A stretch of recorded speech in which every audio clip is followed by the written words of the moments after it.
എൻ്റെ മോനാണ്. എനിക്ക് അവനെ ശപിക്കാനൊന്നും പറ്റൂല. ഞാനും മില്ലാന്നും കൂടി അവൻ്റെ ഫോട്ടോ എപ്പോഴും എൻ്റെ മൊബൈലിലുണ്ട്. ഞാനത് എടുത്ത് നോക്കാറുണ്ട്. ഇപ്പോൾ എവിടെയാണെന്ന് അറിയില്ല, എവിടെയോ ഒഴിവിലാണ്. ഇപ്പൊ അമ്മ ഇല്ല, അപ്പച്ചനില്ല, ഭാര്യയില്ല, കൊച്ചില്ല, ആരും ഇല്ലാണ്ട് എവിടെയോ അനാഥനായിട്ടിരിക്കുകയാണ്.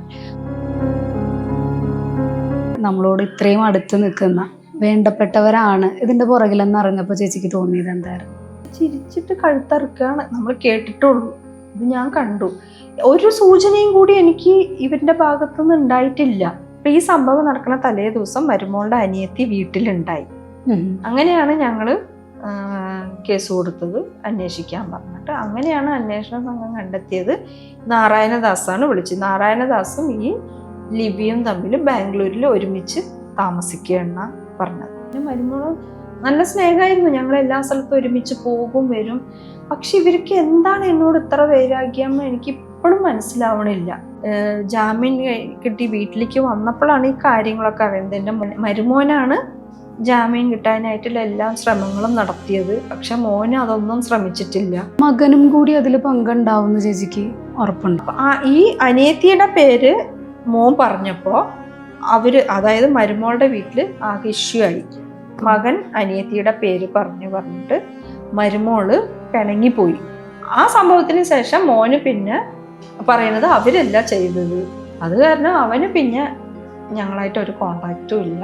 അവരെന്നെ ജയിലിൽ കാണാൻ വരുമ്പോഴും എന്നെ ആകെ പോസിറ്റീവായിട്ടാണ്, നെഗറ്റീവായിട്ടാണ് അവർ സംസാരിക്കുക. തകർക്കാൻ വേണ്ടിയിട്ടായിട്ടുള്ള ഓരോരോ കാര്യങ്ങളാണ് ഇവർ വന്ന് എന്നോട് പറയാറുള്ളത്.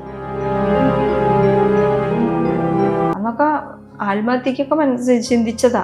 എൻ്റെ ശരീരത്തിൽ ജീവൻ മാത്രമുണ്ട്, പക്ഷെ നടക്കണതൊന്നും എനിക്ക് ഒരു യന്ത്രം മാതിരിയായിരുന്നു ഞാൻ ആ സമയത്ത്. കരയാൻ കൂടി എനിക്ക് ആ സമയത്ത് തോന്നുന്നില്ല.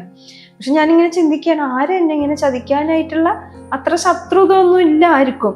സാധാരണ ഒരു ചെറിയ പാർലർ വെച്ച് എൻ്റെ മേലെ ശത്രുത വരാനായിട്ട് ആരുമില്ല. അപ്പൊ പിന്നെ ആരെങ്ങനെ ചെയ്തിരിക്കുക? ജാമ്യം കിട്ടിയിട്ട് വന്ന് പിന്നെ അറിയാമല്ലോ, നിരപരാധിത്വം തെളിഞ്ഞിട്ടില്ല, പുറത്തെവിടെയും ഇറങ്ങാൻ പറ്റൂല. പിന്നെ അതിൻ്റെ ഇടയ്ക്ക് എൻ്റെ പാർലറൊക്കെ പൂട്ടിപ്പോയി.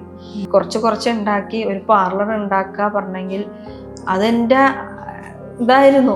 അതിൽ വെച്ചിട്ടായിരുന്നു എല്ലാ കാര്യങ്ങളും, ഇതിൽ വരുന്ന വരുമാനം വെച്ചിട്ടായിരുന്നു നമ്മളെല്ലാ കാര്യങ്ങളും നടത്തിക്കൊണ്ടുപോയത്. എന്നെ അറിയുന്ന വ്യക്തികളാണ്, അറിയാത്ത വ്യക്തികളൊക്കെ എനിക്ക് വേണ്ടി പ്രാർത്ഥിച്ചിട്ടുണ്ട്. അറിയുന്ന വ്യക്തികളൊക്കെ ചിലവർ എന്നെ കുറ്റപ്പെടുത്തി, എന്നെ ഒറ്റപ്പെടുത്തി. അങ്ങനെയൊക്കെ ആയപ്പോൾ